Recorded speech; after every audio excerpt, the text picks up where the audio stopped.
Welcome to Talking Buffalo, featuring conversations with guests from around the world of sports, media, pop culture, and all things Buffalo. With your host, Patrick Moran. All right, hello everybody. What is going on? How you doing?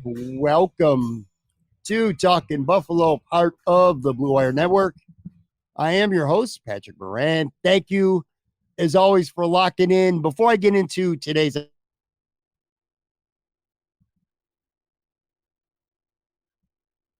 my mic was going out there. Starting on Tuesday nights, I'm going to be recording live from Imperial on Thursday night.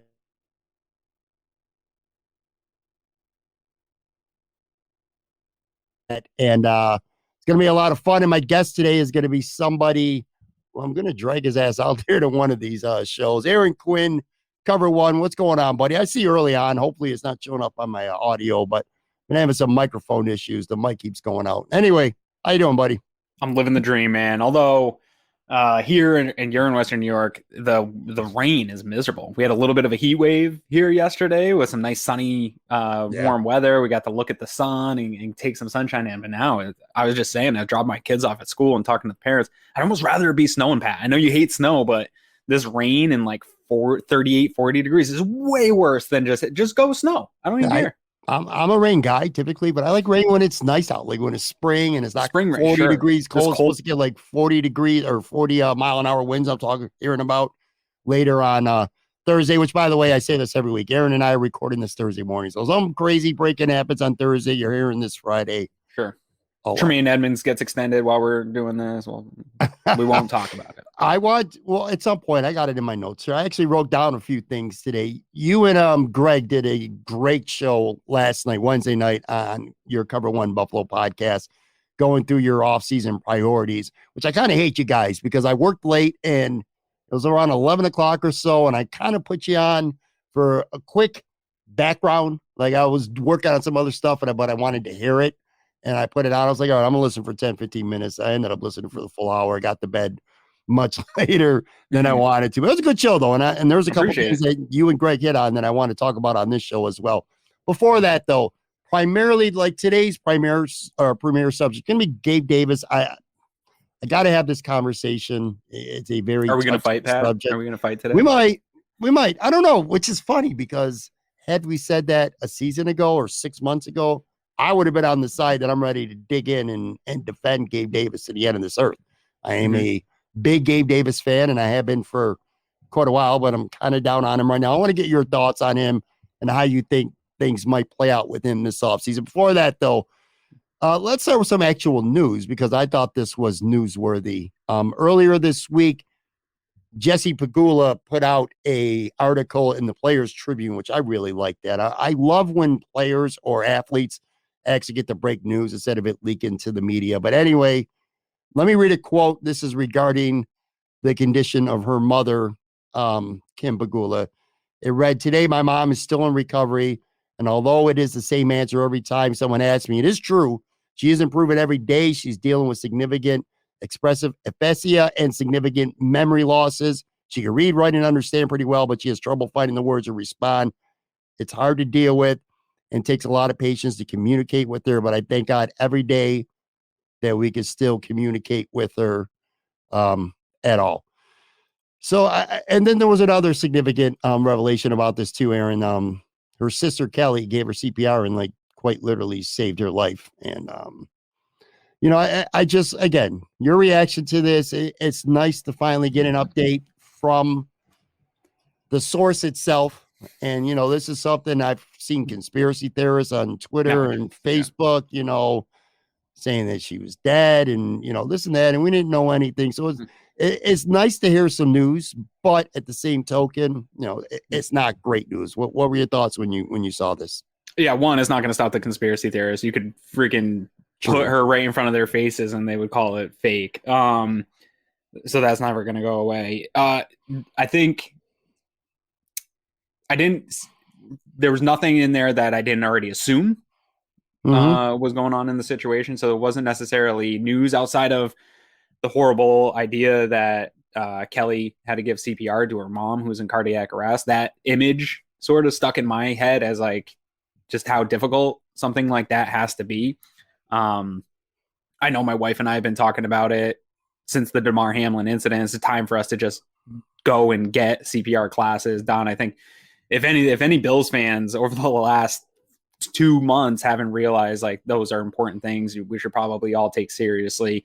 And just there's this weird demanding for information from the public sometimes that I think is unfair. And that was pretty clear in that article of like, yeah, they do want to talk about it, and talking about it is part of the healing process, right? Like I've had close friends of mine pass away, and it's hard to find ways to get over traumatic things, and talking about it and writing about it does help. But at the same time, we need to respect people's privacies, and stuff like this, big traumatic events where people are in the ICU, they need time. They like, there's a recovery process. There's a lot that goes into it, and it doesn't need to be public. Like they need to be able to go about that in their own ways and deal with it as a family in their own ways. And the type of pressure that she felt of people wanting to know their information, that's what I feel bad about how our sort of society is today.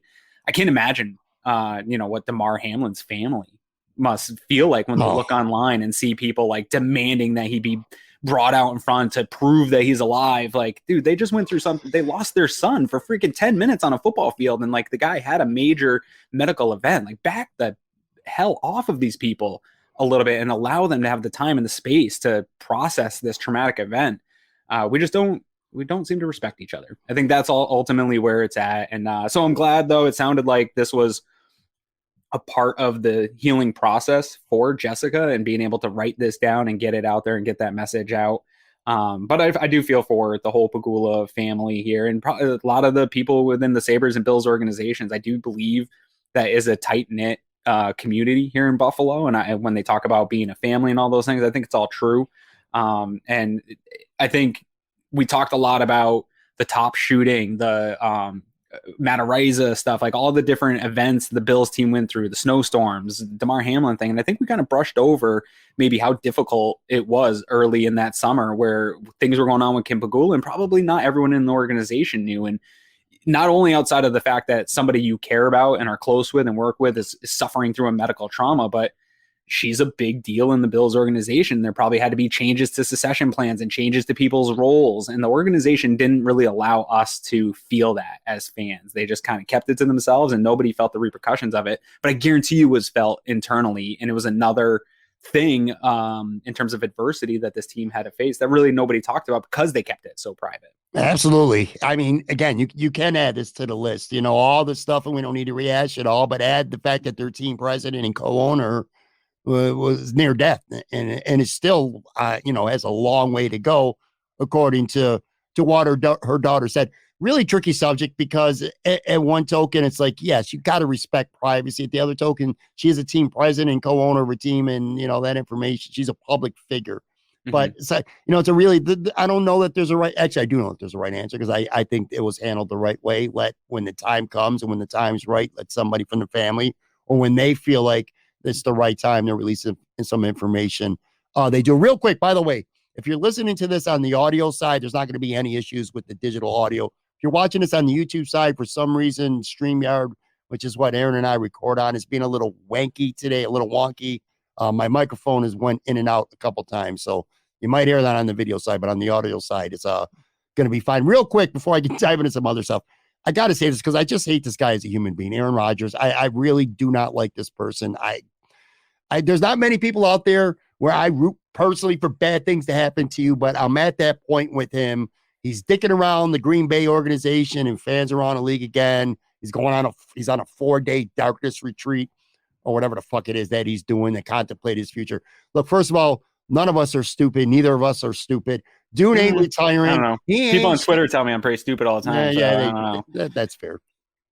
He's not retiring, dude. He's not going to share a stage 5 years from now in Canton, being second or third fiddle to Tom Brady and J.J. Watt. Your boy's playing. He's playing. He knows he's playing. My boy. Your boy is in like the few Packer fans that probably don't hate him. But seriously, I'm so grateful. Forget about Josh Allen on the field. And by the way, Aaron Rodgers is a legend on the field. I'm not going to take that away from him. Sure. Although he is a regular season savant who kind of ends up having a lot of pedestrian playoff performances. But anyway, that's not what I'm talking about today. I'm just talking about year after year. This guy just dicks his fan base around. Just an attention-seeking whore. That's what Aaron Rodgers is. I mean, do you care about this some darkness retreat? And I guess I'll ask you a question since we are talking about him. We both know he's going to play. Do you think he's going back to Green Bay when it's all said and done, or do you think he's going to go somewhere else? And if so, where can you see him going? What would you bet on? One, I want to start off. I agree with you. I think he's a huge douchebag. I think it's only getting worse. He was always, that was one of the reasons he slipped in the draft is people didn't like the way he came off in interviews. He was too smug. He's too cocky. He's kind of a prick. Talent overrides that for a long time. Now that organization though is coming up against his talents, maybe starting to slip. They don't have the money to bring in the weapons. Now it starts to look worse for him. Also, man, some rich white people are weird as hell. Like last year he did the like weird ass colon cleanse retreat where he like blew out his intestines with some like all natural stuff. And now he's doing this darkness retreat. It's like, dude, like I get it. I'm into meditation. I'm into yoga. I'm into all those things. Like take care of yourself. But like at some point it gets a little weird. Yeah. And I do believe his mind was already made up to where he wants to be. I don't believe he's he tries to play off as some like new age philosopher nowadays where I think he listens probably to too much Joe Rogan and all these freaking bros that think they're way smarter than they are and just overdoes it. And it's dramatic. It's dramatized. He goes on Pat McAfee and just like smugly answers all these questions. And, I will find out in my darkness retreat. Like I'd be pissed if I was a Packers fan for sure. Like you are getting dicked around a little bit. If I was the Packers, I would just want to move on from him at this point. I think you need to start the process of rebuilding. You've had 20 years of Hall of Fame quarterbacking and chances at Super Bowls. And now you got this guy that's just kind of dicking you around and his contract doesn't really leave you much room. And he's kind of a jerk about all the things. So I do think it's time for them to move on, and that might hurt for a few years while they figure that out, but that's okay. I think that you're at that point. In terms of teams to go to, I think probably the front runners for that would be the New York Jets. We've heard, their organization is going to try to go all in on trading for a veteran QB. There's probably no better option out there than Aaron Rodgers. And so I think that they would be probably the favorites. I don't know what Vegas has. And then Las Vegas would be another one. We know the familiarity with Devontae Adams. We know that they're getting rid of Carr. They're in the market as well for a quarterback. So I could see it playing out that scenario. I can't think of maybe any other teams that would have the resources available to go out and do it. I think it's probably high between those two, maybe Miami, depending, but they seem to be, at least the organizational message is that they are still in on Tua. Yeah. Tua's their guy and that they're going to get there, but we don't know what's going on behind the scenes. Last I heard just a couple of weeks ago that he was still in concussion protocol weeks later. So there's a little bit of unknown there where that could be maybe a sleeper. And with Tom Brady officially supposedly retiring, that takes one of the pieces off the board of people had him going to Miami, stuff like that. Maybe New Orleans Saints, although couldn't imagine they have any money or assets to be able to make room like I don't know how they do it, because you're right. They never have any salary cap room, which I guess proves that myth, that the cap to some extent is a myth, because Ian Rappaport just reported this week that Derek Carr is actually the front runner to end up with the Saints, who ain't going to be cheap. I don't know how the hell would require some capital, right? You would have to trade for him. I don't know. Oh, Carr? Right. Before his deal, he gets some guaranteed money here coming up. Yeah. Real soon if he's not traded, right? Right. Correct. Yes. So, I don't know, man. Aaron Rodgers this week in that Pro-Am golf tournament last week was talking about the Raiders, that their fans have been the most vocal. And then you got Devontae Adams. I don't know, man. You're probably going to see Aaron Rodgers this year again if you're Buffalo, because obviously we went to the Jets. They see him twice. They play the Raiders this year. You know what I remember most of Aaron Rodgers over this past year? I think he was scared to play Buffalo last year.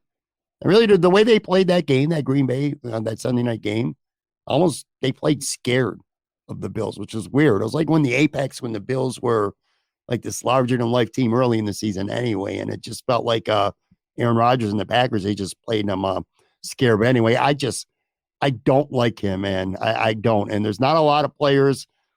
There's players that I don't necessarily like, but I still root, I don't want shitty things to happen to him, but he's the exception. I fucking hate Aaron Rodgers. I really do. Where did I want to go? I know you're a basketball guy to some extent, for sure. And I could do this entire podcast talking about LeBron and Michael, which in a way I hate it, but in a way I love it. Anyway, first the news part, and this was a big deal this week. LeBron became the NBA's all-time leading scorer. He passed Kareem Abdul-Jabbar. Home game, which they lost, by the way, Tuesday night against Oklahoma City. It was kind of weird, the vibes with Kareem, just looking, he didn't look like he was too happy to be there, but ultimately, you know where this is going. It was always going to go there, and it always has been for years now. The old LeBron versus Michael debate. I think I know because you literally became a Bulls fan for a reason, and I'm still going to get your take because, again, whether we want to talk about it or not, whether it's fair or not, let me get your thoughts. Yep. LeBron versus Michael. Do you like the comparison? You think it's a fair comparison? What do you think? Where do you fall when it comes to all of this? I got some thoughts and some notes I actually wrote down, but I want to hear from you first. Yeah, I mean, this one's tough for me to maybe remove my bias here. I try to be level-headed when I talk about sports. I'm a Michael Jordan fanatic, dude. I'm a 90s kid, right? I was born in 1984.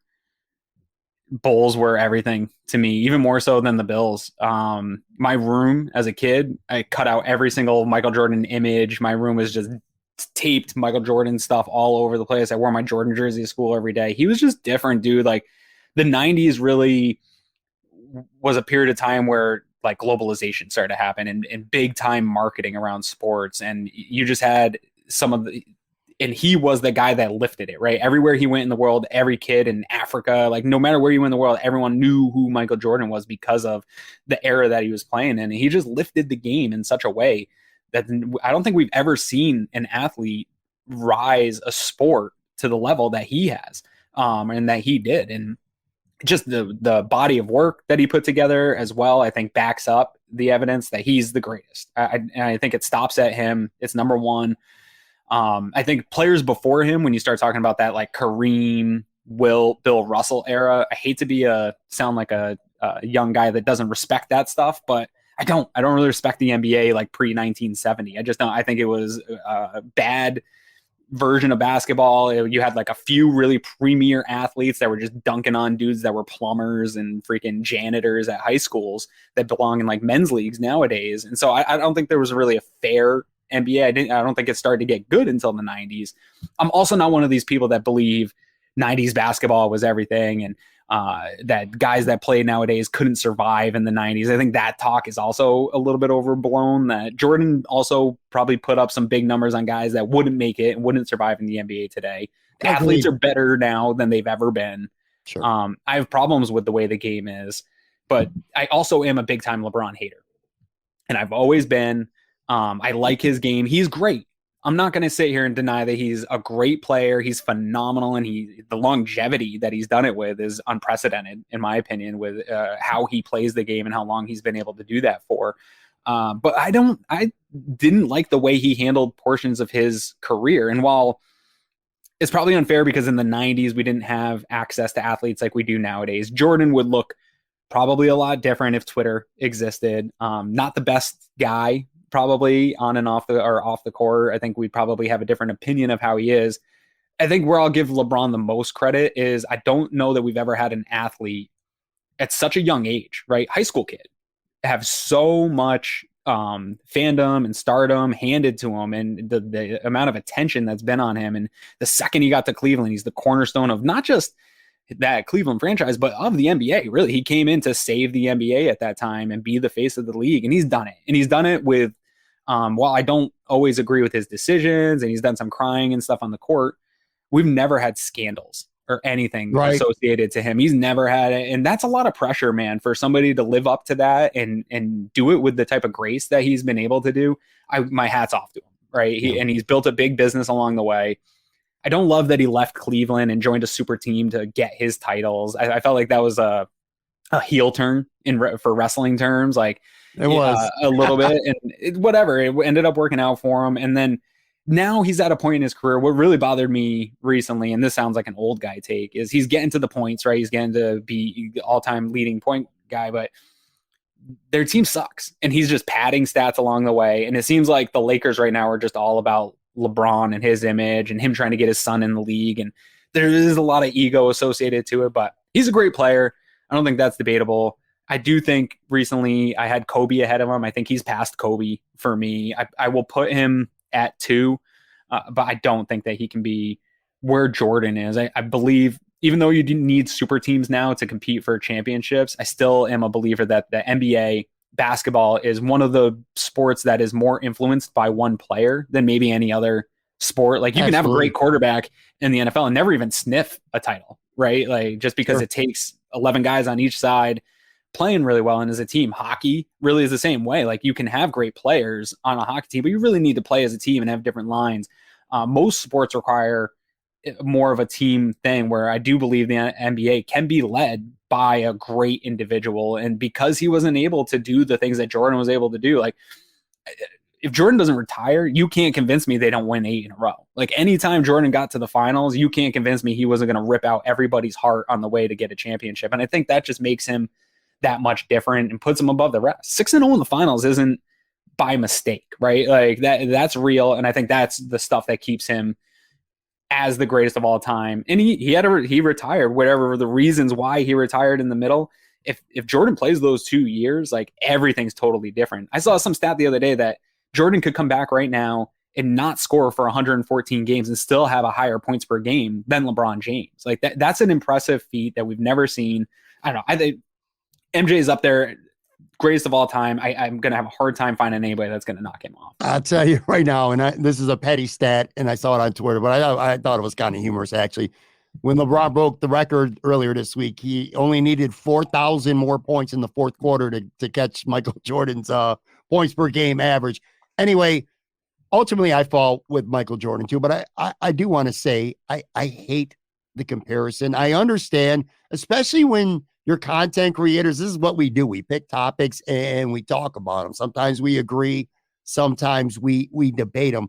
I've always hated this comparison, and it's like, it's a little hypocritical of me because they're not the same players. Well, yeah. They're not the same player. They're completely different types of players. It's like, and someone pointed this out to me. I think it was on Twitter, and I thought it was a very fair point. I wish I knew what it was so I can give him credit, but they said it's like Josh Allen and Mahomes in a way. And what he meant was this: every time Josh Allen does something great, every time Josh Allen has a great game, the first thing most people do is instantly compare it to Patrick Mahomes. It's like, can't you just celebrate both guys? They are completely different types of players. Another thing about this comparison that bothers me a lot, it triggers me. 80% of the fans who will say LeBron's better and never really have seen Michael play. I think you need to be at least your age. You need to be in your late 30s or around 40 to know Michael and have watched him play. If you're younger than that, if you're 40 years old, that puts you, born in 1983. So you're a teenager, you're 10, 11 years old. You're starting to know a lot about sports when Michael really became a great elite player and started winning titles. You know him at that point. But if you're younger than that, you never really seen him play, and you're relying on what other people say, and you're relying on highlight reels and stuff like that. So I think there needs to be an age when the guys are this close. But I wrote down some numbers for Michael, all right? He led the league in scoring 10 times. 10 times he led the league in scoring, including 7 straight years. He averaged 33.4 points per game in 37 playoff series. And then he averaged 33.6 points per game in his 6 NBA finals. So he was just as good in the playoffs as he was in the regular season, which obviously was elite. 5-time NBA MVP, 9-time first-team all-defensive player. Yeah, that doesn't get talked about enough. No, 9 times. He's a first. Now, LeBron, to be fair, is a 5-time first-team all-defensive I will player. say, though, LeBron's defense is different. How we look at defense nowadays, LeBron's defense has always bothered me because he just takes risks and gets big blocks and crap like that. I agree. Rebounds to assists. Michael, with the Bulls, you think he's only a guy who only scored the basket. That's not true. He's 6.3 rebounds, 5.4 assists. His average during his 13 seasons with the Bulls. I ain't counting his 2 shitty years at the end with the Washington Wizards. Sure. Anyway, it's only 1.2 less rebounds than LeBron and 2 assists less than him per game for his career. What else I got here? Oh, also his global impact on the game. Yeah. Pop culture, just phenomenal. I mean, sneaker brand. He raised. Now LeBron has done that some as well, but I mean, Michael really took it from. He doesn't get that without what Michael did, though. Absolutely not. And by the way, again, you would think LeBron is a much better field goal percentage. Michael Jordan was a shitty 3-point shooter. That's like, if there's one thing about him that's overrated, because you'll see some highlights where he's hitting threes. Like the Portland game where he had 6 in the first half, it shrugged his shoulders. Michael sucked. He was a shitty 3-point shooter. But they had the exact identical game, though. Woo. Yeah, well, absolutely. But they had the identical field goal percentage for their career. They're both at .505 for their career. So that's Michael's credentials. They're unrivaled. LeBron. There needs to be a little bit of for people that don't know the difference between the games too. I think hand checking matters. And sure. You're not allowed to hand check in the NBA anymore, where that what that means is like people being able to get a hand on you out on the perimeter. It's harder to drive to the basket with it when you're getting hand checked. There's a video out there, Pat. I'll share it with you when we get off here. It's like a 13, 14 minute YouTube video of new players, old players that played against both LeBron and MJ, talking about what would it look like MJ in the league nowadays. And almost universally, all those guys are like, dude, MJ would drop 40 a night. Like, it's not even a question that the way the game is today. And you even saw it in this game against, who were they playing here when LeBron got the bucket? Anyways, in that game, in the third quarter, you look at the scoreboard and it's like 101-98, Pat. Like in the 90s, that just didn't exist, right? They got games to 100, but the way the game is now, it's almost like the NBA or NFL, where it's all about scoring. It's all about offense. They just want offense. And if you put Michael Jordan in this game, even with his lack of ability to shoot the three, he would just absolutely dominate. And all these NBA players are like, yeah, no, it'd be 40 a game and nobody could touch him. I agree 100%. And yeah, back in those days, man, the Knicks, the Detroit Pistons, Indiana Pacers, they played a much more physical brand with a lot of defense. Now, in fairness, again, to LeBron, I want to be fair about this. His credentials are extremely valid. So if you want to say LeBron, it's not a horrible argument. You have some ground to stand on. The longevity, 20 years he's been in the league, and he's just productive statistically right now at 38 as he was when he was in his early 20s. He's a 4-time MVP, 5-time first team all defensive player. He did lead the league in scoring once. He's been to 10 NBA finals. Now he's only 4-6 in the finals, but still he's been to the NBA finals 10 times. And you spoke on this earlier. To me, the single most impressive thing about LeBron James in his career that no one else has ever done, nobody, especially in basketball, and maybe not in sports period, has ever came into a league more hyped with more pressure and been heralded as a savior as a teenager ever than LeBron. Yeah, Kobe didn't have that hype. He was in high school. I was watching him play high school basketball on ESPN. Right now, as amazing as Michael turned out to be, Michael Jordan was not even the best player in his rookie class. Akeem Olajuwon was the lottery pick. He was the best player coming out of college. Sam Bowie was the second overall pick, but that was more fit for Portland. All-time, obviously, worst pick. But then Michael. But like LeBron was the guy since he was a teenager, man. He was followed around by paparazzi like a rock star as a teenager. No one has ever had the expectations that he has.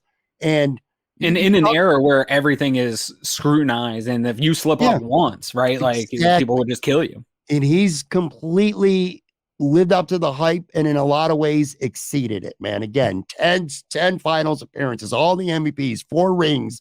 No one has ever done it under the public eye with more pressure. Michael became this astounding basketball player. He ascended into it. LeBron, it was expected of him when he was 16 goddamn years old. You know what I'm saying? So it's long story short, dude, I don't think there's a wrong answer. I'm a Michael guy. I know you are as well. There's a wrong answer. You can't put LeBron over him. You can't. That's a wrong answer, Pat. I'm sorry.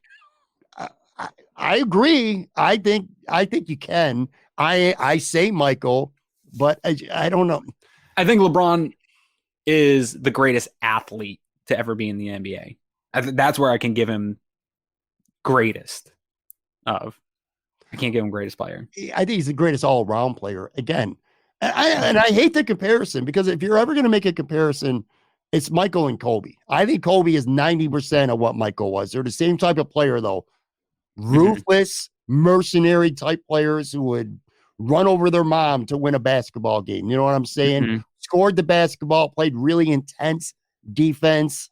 You know who doesn't get enough talk in this top 5?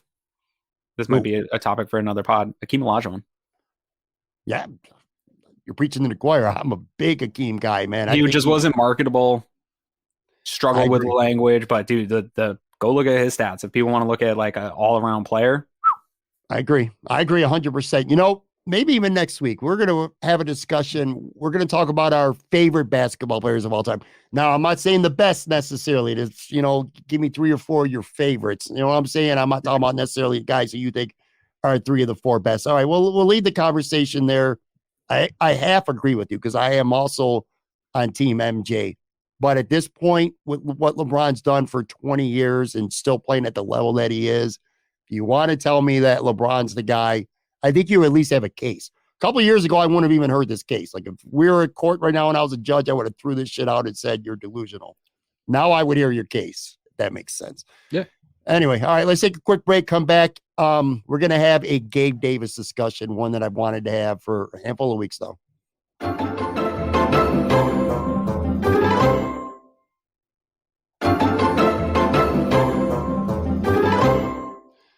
All right, I'm back with Aaron Quinn. I'm telling you, I'm not lying, man. We could have a 2.5 hour episode right now where I could have just kept talking basketball. There's MJ and LeBron and started talking about some other guys as well. But I do want to talk about Gabe Davis. I just think this is going to be the most polarizing topic this offseason for sure. Well, long term, sure. Right now, I think maybe what happens with Tremaine Edmonds over the next couple weeks is going to be the biggest topic.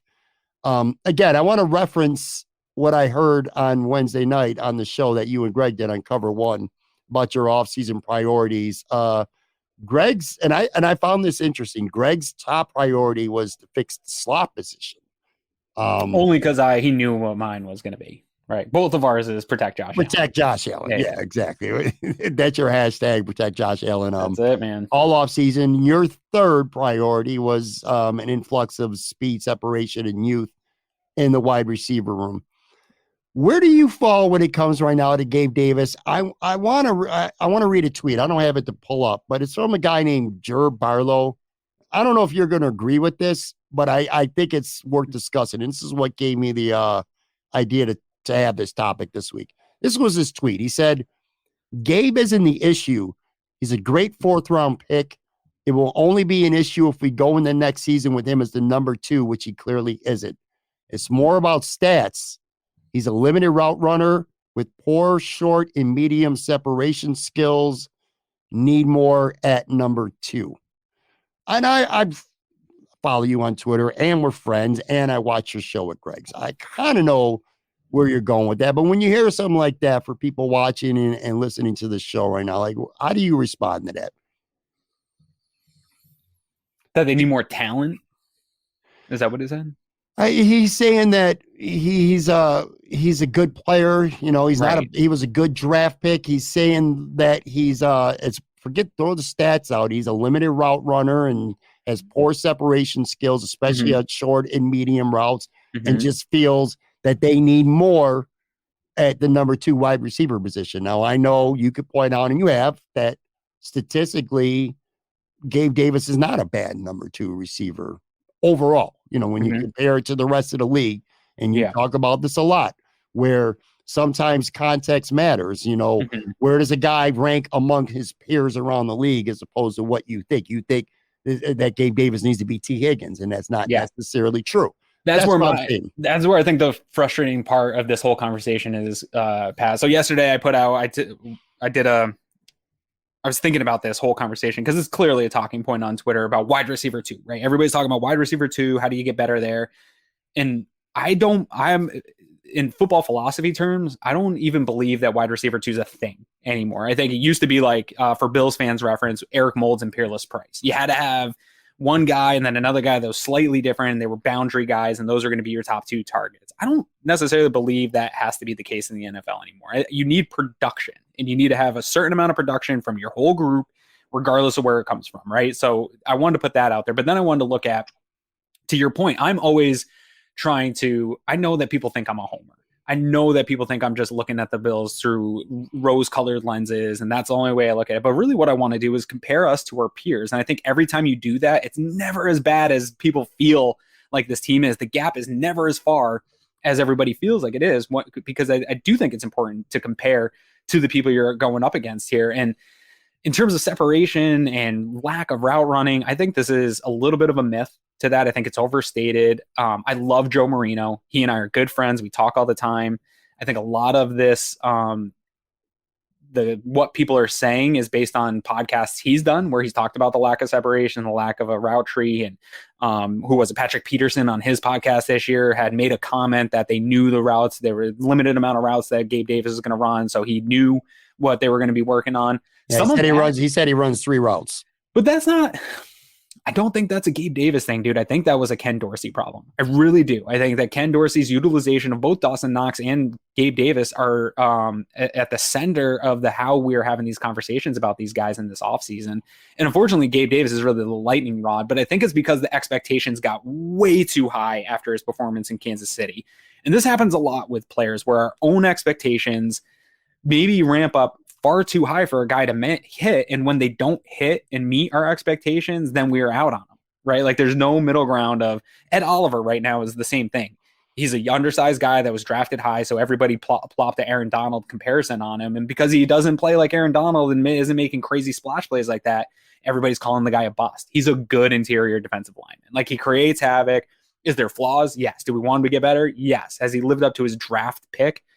Probably not. But that doesn't mean like, oh, let's get this guy out of here. He sucks. And that's where the conversation right now is with Gabe Davis. And I think when you look, you compare him along all those other wide receiver too. So what I did yesterday was I went through Sports Info Solutions, which is a great website that has a ton of data. And I took all the NFL teams' second leading person in targets, regardless of position, regardless of injuries that happened to him. And I took every single second leader pass catcher in targets and compared them to each other. And Gabe Davis really does check out. Yes, his completion percentage is lower. Yes, his drop rate's higher, but his average depth of target is actually a lot higher than all these other guys. And so the further downfield you go, you have to expect a lack in efficiency. That's just football, right? Like we had this conversation about Josh Allen 20 air yard passes. Like it's not an efficient play, but it's explosive and you want that in your offense. I do think as the year went on, Ken Dorsey got better at utilizing some of these guys. I believe maybe he has some limitations athletically. I don't think that he necessarily has a limited route tree. Eric Turner on Cover One in our Cover One Slack channel did a really great job on passes that went to Gabe Davis of 9 yards or less in that like short to intermediate area. And he ran fine routes and got separation. Some of this conversation also needs to be about Josh Allen. Like Josh Allen was not as effective in placing guys, putting the ball in spots where guys could make plays in some of these routes. And you saw it show up in the clips that Eric put out, but we aren't allowed to criticize Josh. And so I think Gabe has growth. It's kind of true. Yeah. I think Gabe has some growth to do. I think he needs to be a little bit better. I don't think it's the sky is falling. I put out a tweet that said, what do you consider good wide receiver 2 production? And everybody answered me T. Higgins. Everybody wants the top tier across every single position, and that's just not how the NFL works, right? T. Higgins was a first-round pick. Gabe Davis is a 4th-round pick. Like, you have to have different expectations of how these guys are. I think if you change a little bit of Gabe Davis's utilization, the production would be better. He also only played in 15 games. I think if you put him up in a 17-game season, he's a lot closer to those guys. He's almost at 1,000 yards, probably 9 to 10 touchdowns almost. Like that's a really good season for number 2. I get your point where he disappeared at times, but again, I think some of that is a Ken Dorsey thing. I think some of that's Josh Allen. If you go look at that Bengals game, dude, Gabe Davis had Cam Taylor-Britt beat a ton of times for big plays. Josh Allen didn't throw it to him or he missed them. And Gabe probably should have had 150 yards and multiple touchdowns in that game. Is that a Gabe Davis problem? No, it's not. Like sometimes it's on Josh, sometimes it's on Dorsey, and sometimes on Gabe. Gabe's not perfect. I'm willing to upgrade. Like I'm not sold on Gabe Davis necessarily. I'm just saying we have to have a real honest conversation. And you mentioned separation. And I think that this is a one that's interesting to me because I looked at next gen stats separation. And so Gabe Davis is at 2.8 yards of separation per play or whatever on average. Stephon Diggs is also 2.8. Mike Williams, Deontay Johnson, DeAndre Hopkins. Jahan Dotson, Josh Reynolds, DJ Moore, Marquez Valdez-Scantling, and I think people would take those names and say they're better at that than Gabe Davis is, when he's right there. The data's not going to lie to you, right? People that are 0.1 yard ahead of Gabe Davis in separation would be Brandon Cooks, a player that a lot of people want, Trent Sherfield from Miami, Randall Cobb, Brandon Ayuk, Christian Watson, Nico Collins, Devontae Smith, Devontae Adams. They're all at 2.9. So this idea that he can't separate or his route tree is too limited, I think that's too far. He's got flaws. We want him to improve. I think he can improve. And another thing on the drop rate stuff, yeah, it was super high. But I went again to Sports Information Solutions and went through wide receivers from 2019 to 2022 and looked at who had the highest drop rates per year. There's some really good names on here, man. Jerry Jeudy actually led with a 17.6 in 2020. Deontay Johnson's up there. Michael Gallup, who fans were clamoring for a couple of years, is one of the best wide receiver twos to hit the market. Hollywood Brown, Deebo Samuel's been up there. CeeDee Lamb, DK Metcalf, Jamar Chase. These are guys that are all in the top 10 over the last 5 years in drop rates. What you don't see is that consistency where they're up there year over year. I think drops come and go. We saw it with Dawson Knox. We've seen it with guys like Zay Jones in the past where they had a really bad year with drops, but they really rarely replicate that type of struggle with drops year over year. So I think some of it is a pump the brakes conversation. It's probably not as bad as it feels, but I would be all for an upgrade. If there was an opportunity for them to upgrade and it wouldn't break the bank or do anything to really hurt the future, let's do it. I'm not sold on Gabe. One point that you make that I think is extremely fair that's not talked about enough. And last week, I think we talked about defensive ends, and you brought this up, and I thought it was a really good point last week too, is that when a player sometimes is not working out, it's not always just that player. It's a combination of the coaching, the scheme, the quarterback in this case, because you're talking about a wide receiver. So it is fair to say that it's not just alone Gabe Davis that maybe isn't living up to what some people thought he would be, which, again, in fairness to Gabe Davis, coming off that Kansas City game last year with 4 touchdowns and over 200 yards, might have been a little bit unreasonable. I would say this too, with the drops, and this is where sometimes I hate stats, even though everything you said is accurate. Sometimes it's not how many drops you have, it's when you make the drops. When they're like sure. Dropping the ball on a 2nd and 6 pass is a lot different than dropping a ball on 4th down the field against the Jets when you're trying to win a game or tie a game at the end, or that Cincinnati game when you desperately need a spark. And Josh, who did have trouble finding him, but did put it right there, and he doesn't hold on to the ball, and then they punt, and they're already down 2 or 3 scores at that point. So it's not so much how many drops as when you have the drops. Sure. He's a little too boom and bust. Well, let me ask you this too, okay? Because before I get to the boom and bust stuff, do you think that because of where he's at, like his shortcomings, whatever they may be, if this was after year 1 or even year 2, maybe you're a little more willing to just try to work through it. But now you're talking about a guy who's going into his 4th year, and if he's great and he turns all this around, now you're talking about a really big price tag to keep him. And if he doesn't, then you're getting another year of inconsistent production. So do you think the fact that he's going into his 4th year and he's not just the 1st or 2nd, that might make you say, we need to do something else he's taking a position that someone else better could be out there playing it because of where he's at in his career going into year 4? Maybe. Again, I'm for an upgrade. I think you keep him.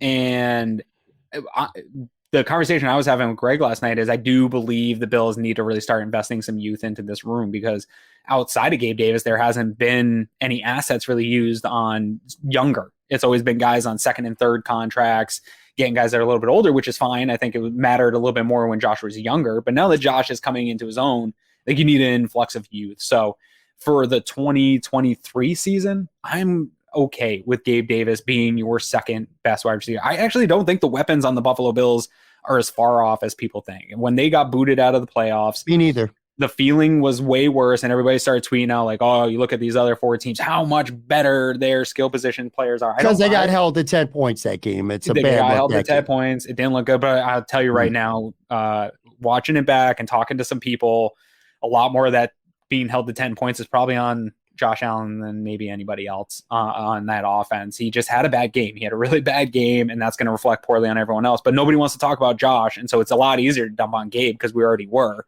And so I think that those guys become lightning bolts for maybe our inability to face that Josh performed poorly in a big moment. That's fair. I mean, look, guys become punching bags, whether it's deserved or not. Roger Saffold, who I don't think is good, even if he had a good game, if you're going to just look at the offensive line, he'd be really quick to just point at him and say, this guy sucked. Yeah. The problem with Gabe Davis, and then I think there is a solution, which you've hit on, and I think you're 100% right, but I just wrote a couple numbers down. 20 games for Gabe Davis last year, including the playoffs. 9 of those 20 games, he had under 40 yards receiving. He had 171 yards against Pittsburgh. That was 21% of his yards for the entire season in one game because he had 836 for the year. Then I went back to 2021. 35% of his receiving yards came in 2 games against the Jets in Carolina. On the plus side, he does have 20 touchdowns in 3 years. He does average 16.8 yards per catch. So he's a big play guy for sure. I think going back again to the coach, I think the weapons around him, and this is where it comes back to your Ken Dorsey point, which I think you're spot on with it. Get better production across the board. You don't need to have a quote-unquote number 2 receiver who has 1,000 yards. It doesn't have to be the formula. Get the ball to Dawson Knox a little bit more. They did a better job of that later in the season. Yep. But I remember, Joe at Buffalo Wings just loves to find something about the Bills to be negative and bitch about. He was right early on because it's like when you gave Dawson Knox this huge contract and the guy's catching 2 balls for 16 yards a week. Great blocker or not. Yeah, he alluded it to himself at some point in the season of they're not necessarily using me how I thought. Right. So get him. He needs to be a better weapon going forward more consistently. James Cook. I mean, wasn't I excited last year about drafting James Cook in the second round because of how he was coming out of the backfield? You know what I'm saying? Like he had 0 targets against the Bengals. 0. Right. And then to Greg's point about a slot receiver, I do think that should be a priority. Although I'm guessing, there's nothing that shows me that he's going to be great, but for whatever reason, I just got this gut feeling. I think Khalil Shakir is going to be a pretty good receiver. Now, I think it might have been you on your show on Wednesday night who was talking about he might be more of a 3 or 4 receiver guy who could play inside and outside. I'm not sure if you sold on him being like the team's primary slot receiver. Yeah, that was Greg, who I think I'm a little higher on Shakir.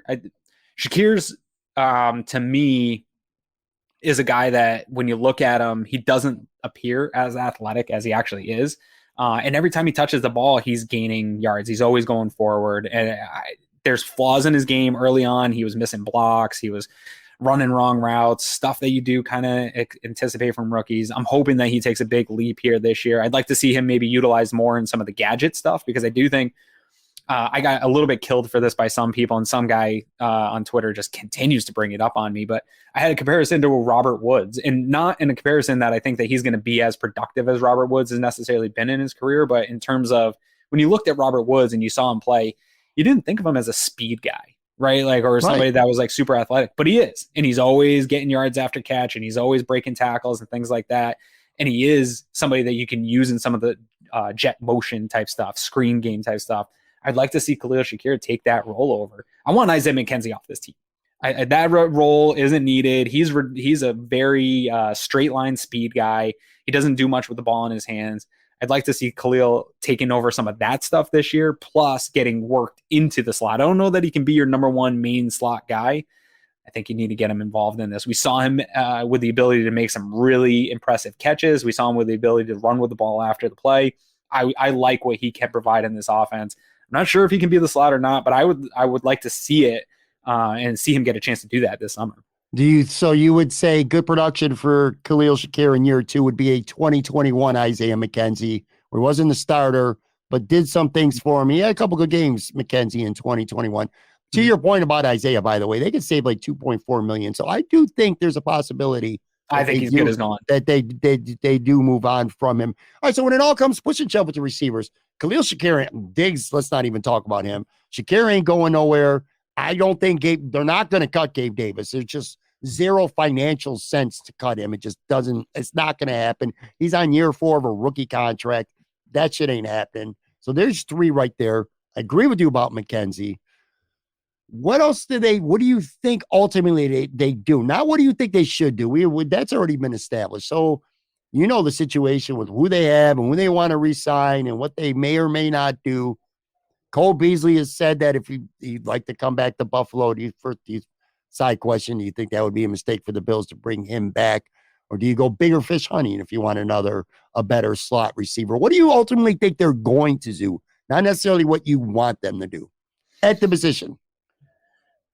I'm torn, man, because it really could go two ways. There's a scenario where I could see them bringing back Crowder, who they thought could be that slot position guy, but wasn't healthy, and he's never had the ability to stay healthy. But I could see them buying into that idea again.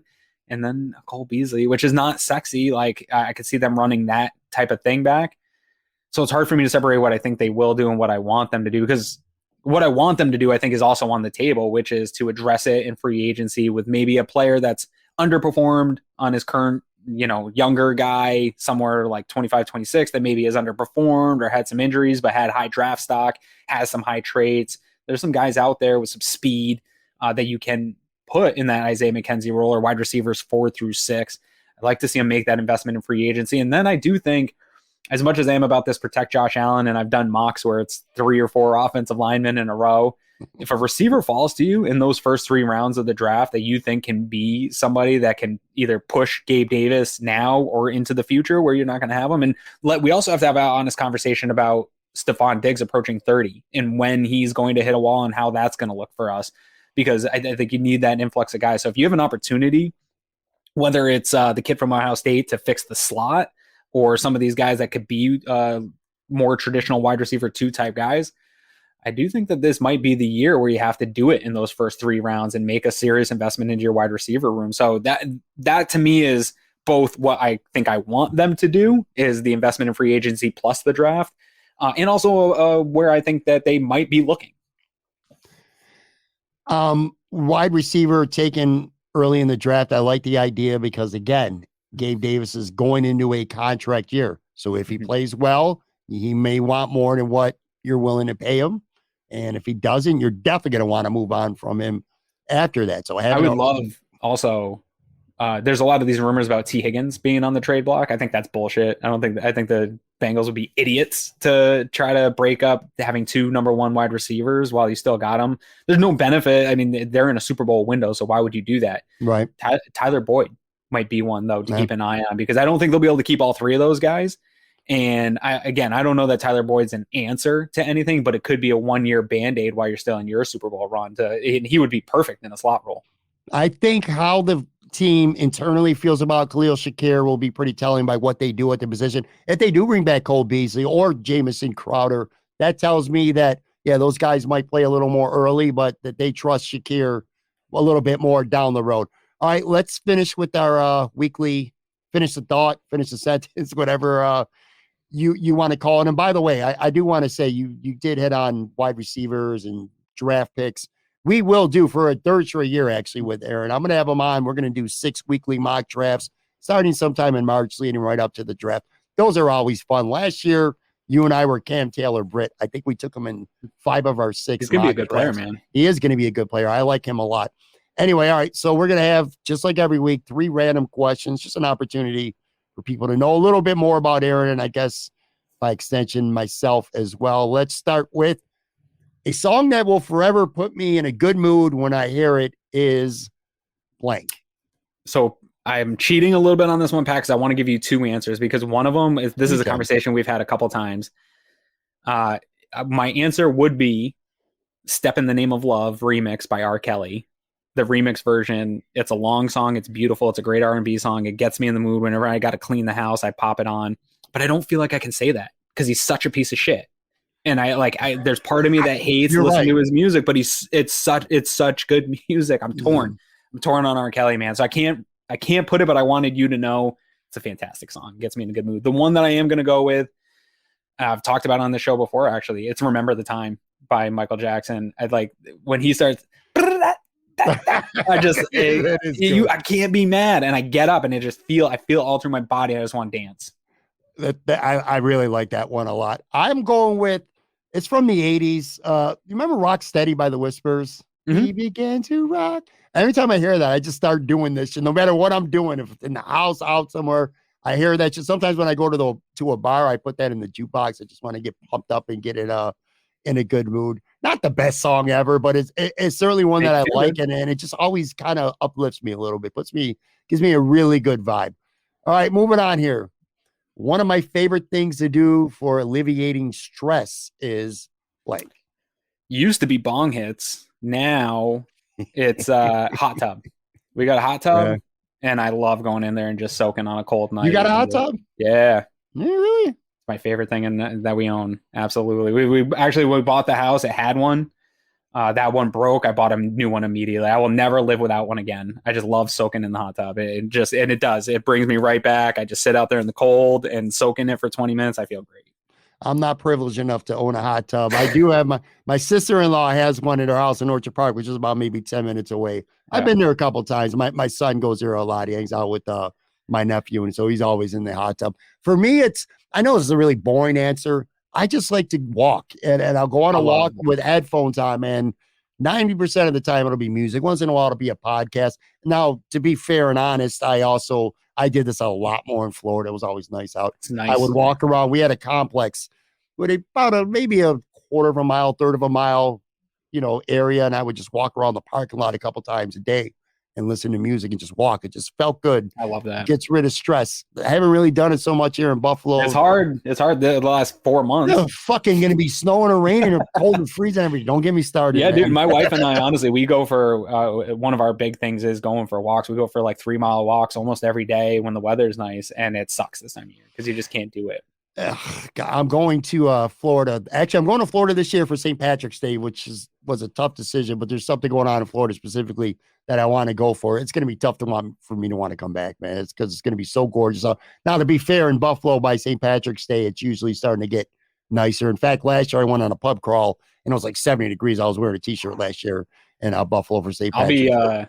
I'll be heading to Hawaii next week, and I don't think I'm going to want to leave. Oh, really? I've never been to Hawaii. It's awesome. This is your first time going? Second. No, yeah. we went 2019, I think 2018. And I've been wanting to go back ever since. I can't wait. I'm going to go for a lot of walks. So. All right. Last question for Aaron Quinn here, who has a hot tub and goes to Hawaii multiple times. A band or group that seems so cool that you wish you could be in it is the Funk Brothers. They're the house band for Motown throughout the high era of Motown. And there's a documentary about them out there. And I just think I'm enamored with the Motown sound. Sure. You're a big fan of Smokey. The creativity that happened in that building and the sound that those guys put out, and the Funk Brothers are behind any Motown hit you like. That's the house band that put it together. And that seems to me like my wife always says it. I have very good rhythm. She thinks I should be making music for a living. Like I have a good ear for it. And she's like, what would you be? And I was like, I just want to be like one of those funky drummers behind a Motown band. Like just like pop in and just. Do you want a drum? You'd be a drummer? I would be a drummer for a Motown band if I could. Absolutely. I actually could feel that vibe with you. I could see that, man. I could see if we were this age back in the Motown era, I could totally see you. Like I'd be coming up to some cigar club or something to meet up with Aaron Quinn, have a drink and watch him play with the house band. It would be pretty cool. I know you're not going to agree with mine because you've literally on this podcast said they are whack. But I got to be honest with you, man. If you're looking at this on YouTube, I even have a pack of their trading cards here. New Kids on the Block. By the way, I picked these up, Topps trading cards, unopened. You just want all the girls screaming at you. Yeah, dude, that was cool, man. Having chicks with pinups of me on the wall, but that group. And again, you're right. There's so many boy bands that were better than them. I'm not going to deny that, but just at the height of their popularity, they were larger than life, man. You know what I'm saying? And it would be, as a young person, I would like that. As an older person, no. I'd rather be rich and successful than famous. But as a young person like that, to be in a band, that would be ultimate. Just to be able to have girls screaming at you no matter where you go, that probably would just be the coolest thing ever. I almost put Earth, Wind and Fire because that's I think they're the most talented R&B group of all time. They're and great. when you watch them playing, like it was a huge band, tons of members, and they just are having a blast playing music. But they wore the dumbest stuff. So I couldn't get myself, like, I don't think I would want to have to match with the crap that they're wearing in their videos. They wore some funky ass gear, man. All right, guys, that's going to do it for this episode.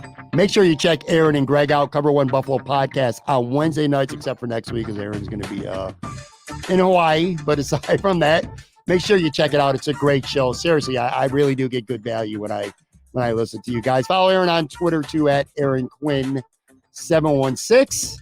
Enjoy the weekend, buddy, man. Thank you very much for doing the show, man. Too. All right, guys, I'll talk to you as well. Enjoy your weekend. Be safe. We didn't even talk about the Super Bowl. Real quick, Aaron, who you got? I'm hoping for the Eagles. Me too, man. Yeah. All right, go Eagles. Talk to you guys next week.